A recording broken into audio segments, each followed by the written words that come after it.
এক সপ্তাহ পরে বাংলাদেশে বাল দিবস। বাল দিবস বুঝেন তো? বাল দিবস হলো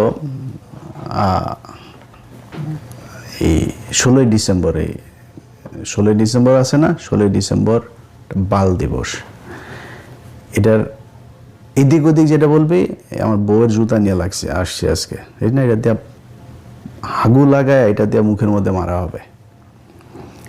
16ই ডিসেম্বরের যে বিজয় দিবস বলবে ওইটারে। অনুষ্ঠানের ভিডিও পুরাটা দেখা তারপরে শেষ করতে হবে। এটা শুনে পাশার মধ্যে গরম তাপ লাগা তারপরে জাম করে উঠা গেলে হবে না, শেষ পর্যন্ত উঠা তারপরে বলে যাইতে হবে যে ইলিয়াস ভাই কি আসলে ঠিক বললো নাকি ব্যাঠিক বললো। যদি ব্যাঠিক বলি আমার জুতা দিয়ে পেটায়েন, কোনো সমস্যা, আমাদের সবার জুতা নিয়ে আমার গালে আমি নিব, কোনো সমস্যা নেই, শেষ করে যাইতে হবে। এটা অনুরোধ থাকলো, খুব গুরুত্বপূর্ণ প্রতিটা কথার। মানে এমনিতেও তো মানে দাম আছে, যেমন এই যে কথা বলছি না 10 মিনিটের কথা, অনেক টাকা দেয় কিন্তু ইউটিউব আমাকে। সো এমনিতেও দাম আছে, কথাগুলো অনেক দামি কথা, এটা শুনে যাইতে হবে। বেশিক্ষণ লম্বা করবো না আজকের ভিডিও। মুক্তিযুদ্ধ নিয়ে কিছুই বলা যাবে না, বিশাল আকারে মুক্তিযুদ্ধ নিয়ে একদম আলাপই করা যাবে না।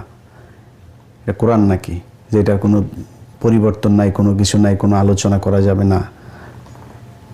মুক্তিযুদ্ধের সময় এখন পর্যন্ত যারা মুক্তিযোদ্ধা আছে, আমাদেরকে যারা মুক্তিযোদ্ধা বলে, যারা যুদ্ধ করে দেশ স্বাধীন করেছে, মুক্তিযুদ্ধ মন্ত্রী ছিল এই যে মুজাম্মেল, নিকোলের বয়ফ্রেন্ড, 5 তারিখের আগের দিন পর্যন্ত নিকোলের মতো এরকম অনেক নারীদের খেয়ে গিয়েছে। তার মানে শরীরে শক্তি টক্তি ভালোই আছে। তো এরকম মুক্তিযোদ্ধা সারা দেশে আছে না, 20,000 টাকা করে ভাতা নিচ্ছে। এদেরকে ডাক দিয়ে আপনি জিজ্ঞেস করতে পারতেন না যে ভাই আসলে কতজন মুক্তিযোদ্ধা ছিল, কে কে রাজাকার ছিল, কার কার মারে পাকিস্তানিরা নিয়ে লাগাইলো, এগুলো করা যাইতো, তো খোঁজ নেওয়া যাইতো না?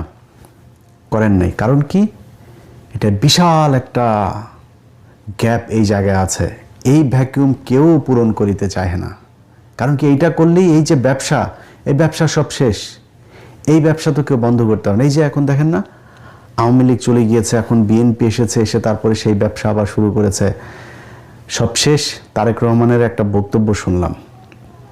তারেক রহমান ভাই, আপনি সবশেষ যে বক্তব্য দিয়েছেন, আপনার বক্তব্য কিন্তু আমরা এই 71-এর মুক্তিযুদ্ধ নিয়ে গত 6 বছরে 7 বছরে আপনার অনেক বক্তব্য আমরা শুনেছি।